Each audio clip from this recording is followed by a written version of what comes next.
इस बीच इस वक्त की बड़ी खबर आ रही है देहरादून से। उत्तराखंड में बारिश बर्फबारी का अलर्ट जारी किया गया। इस वक्त की बड़ी खबर देहरादून से हम आपको बता रहे हैं। उत्तराखंड में बारिश बर्फबारी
चलिए आगे बढ़ेंगे। जोशीमठ में हेलंग उगर मोटर मार्ग को लेकर स्थानीय लामबंद हुए। उन्होंने कार्यदायी संस्था पर निर्माण में घटिया सामग्री के इस्तेमाल करने का गंभीर आरोप भी लगाया है और संस्था के खिलाफ जमकर नारेबाजी भी की और घटिया सामग्री को मौके से हटाया और साथ ही कंपनी को घटिया सामग्री इस्तेमाल न करने की चेतावनी भी दी गई है।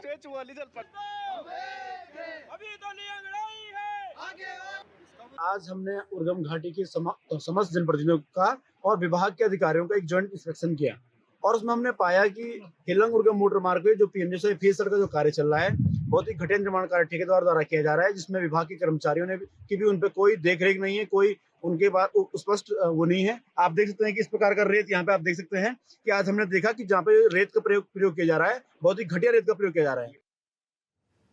चंपावत की आंगनबाड़ी सहायिका और मिनी कार्यकर्ता देहरादून पहुंची। ये कार्यकर्ता 5 सूत्रीय मांगों को लेकर प्रदर्शन करेंगी।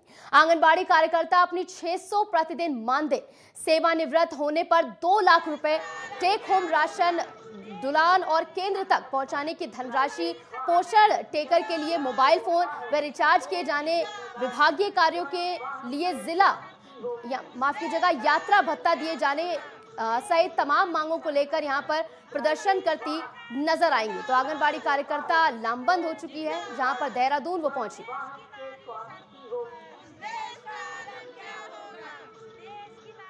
से अपने संगठन के बैनर तले सचिवालय घेराव के लिए जा रहे हैं, क्योंकि ये सरकार जो है महिला सशक्तिकरण की बात करती है और महिलाओं का कहीं ना कहीं शोषण हो रहा है। हम सरकार से कह रहे हैं कि हमें न्यूनतम मजदूरी जो प्रतिदिन 600 रुपये के हिसाब से हमें 18,000 रुपये हमारा मानदेय किया जाए। जो भी हमारी समस्या है सीनियरिटी के हिसाब से हमें उसका मानदेय बढ़ाया जाए, और जो भी ढुलान का है ढुलान का पैसा हमें दिया जाए, टेक होम का है।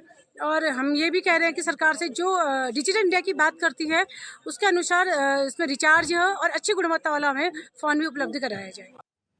इसी बीच रुकेंगे एक और छोटे से ब्रेक के लिए, लौटेंगे कुछ ही देर में।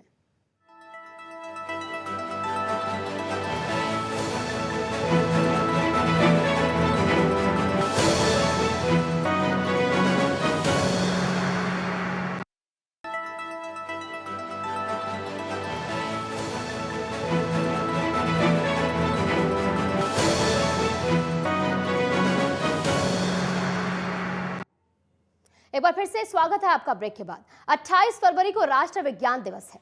विज्ञान दिवस के दिन विज्ञान को लेकर छात्र छात्राओं को जागरूक किया जाता है।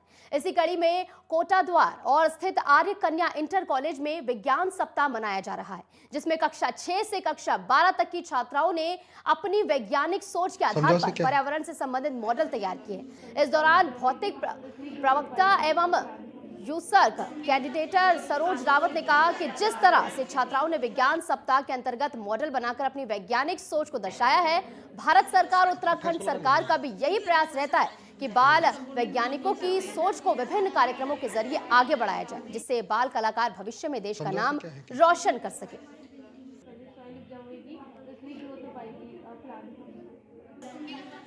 जो इस समय ये विज्ञान सप्ताह हमारा चल रहा है, इस सप्ताह के अंतर्गत हमारे बच्चों ने इन मॉडल की तैयारी की है, अपनी सोच को जो है वो जाहिर किया है। और निश्चित रूप से भारत सरकार का और हमारे उत्तराखंड सरकार का भी यही उद्देश्य है कि इन बाल वैज्ञानिकों की सोच को विभिन्न प्रोग्रामों के तहत जो है वो आगे बढ़ाया जाए, ताकि इनके आगे के भविष्य के लिए ये जो है काम आ सके और इनको अपने क्षेत्र में, चाहे वो शोध का क्षेत्र हो या अपने आजीविका चलाने का जो क्षेत्र है, उसमें इनको सफलता मिल सके। चलिए आगे बढ़ेंगे। पौड़ी में भू कानून की मांग को लेकर युवा सड़कों पर उतर आए हैं, जिसमें सियासी दलों से जुड़े कार्यकर्ता भी शामिल हैं।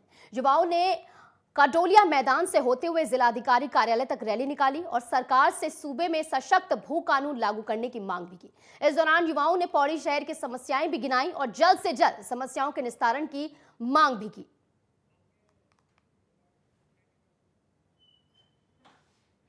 हमारी मांगे युवा साथियों को लेकर है, और जिस प्रकार पौड़ी में देखा जा रहा है कि युवाओं को ना मौका मिल रहा है और ना ही नौकरियां यहाँ युवाओं के लिए बची है, तो किस प्रकार जो पौड़ी का युवा है वो पौड़ी में रुकेगा।